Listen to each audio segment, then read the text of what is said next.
নমস্কার বন্ধুরা, welcome to মায়ের রান্না। আজ আমি সর্ষে দিয়ে সরপুঁটি মাছ রান্না করছি। সেই রেসিপিটাই আজ আমি আপনাদের সাথে শেয়ার করব। এখানে আমি পুঁটি মাছগুলোকে ভালো করে ধুয়ে নুন হলুদ মেখে নিয়েছি। তারপর একটা কড়াইতে সর্ষের তেল গরম করে আমি পুঁটি মাছগুলোকে হালকা করে ভেজে নেব, খুব কড়া ভাজবো না। এই সরপুঁটি মাছ ভাজা, ঝোল বা সর্ষে দিয়ে করলেও খেতে খুব ভালো লাগে, বিশেষ করে শীতের দিনে।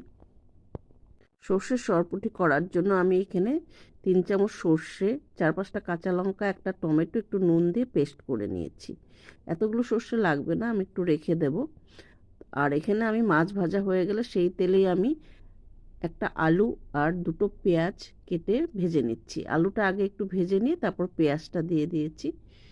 এবার আলু পেঁয়াজ ভাজা হয়ে গেছে, আমি সামান্য জল দিয়ে দিলাম। খুব বেশি জল দেব না, কারণ সরপুঁটি সর্ষে মাখা মাখা হবে, এটা বেশি ঝোল থাকবে না।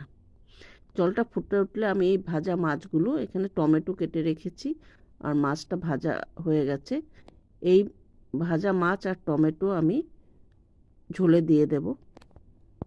এখানে আমি পরিমাণ মতো সর্ষে বাটা নিয়ে একটু হলুদ দিয়ে দিয়েছি। মাছের ঝোল ফুটে উঠেছে, এবার আমি ভাজা মাছ ও টমেটোগুলো দিয়ে দেব। জল আমি খুব একটা বেশি দেব না, কারণ এটা খুব মাখা মাখা শুকনো শুকনো করে করব। এবার মাছ আর টমেটোগুলো দিয়ে দিলাম। এবার মাছ আর টমেটো দিয়ে আমি সর্ষে বাটা দিয়ে দেব। সর্ষে বাটা দিয়ে ভালো করে মিশিয়ে নেব। আমি সর্ষেটা কখনো তেলে ভাজি না, কারণ সর্ষে তেলে ভাজলে একটু তেতো হয়ে যায়। তাই জন্য আমি ঝোল দিয়ে তারপরে সর্ষেটা দিয়ে ভালো করে মিশিয়ে নিই। এবার আমি সর্ষে বাটা দিয়ে মাছের সাথে খুব ভালো করে মিশিয়ে নেব। ভালো করে সর্ষে বাটাটা মেশানোর পর আমি এটা 5 মিনিটের জন্য ঢাকা দিয়ে দেব, আর গ্যাসের আঁচটা একদম সিম করে দেব। সর্ষে সরপুঁটি মাছ গরম ভাতের সাথে খেতে খুব ভালো লাগে।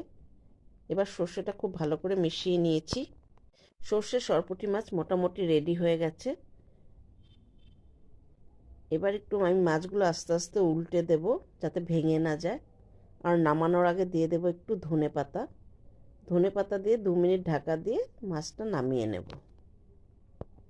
সর্ষের সরপুঁটি মাছ রেডি হয়ে গেছে। আমি এবার ধনেপাতা আর কাঁচা লঙ্কা দিয়ে 2 মিনিটের জন্য ঢাকা দিয়ে দেব, তারপর নামিয়ে নেব। আমার এই রেসিপিটা আপনাদের কেমন লাগলো প্লিজ আমাকে কমেন্ট করে জানাবেন। যদি ভালো লেগে থাকে আমার পেজকে প্লিজ লাইক, শেয়ার ও ফলো করবেন। ধন্যবাদ।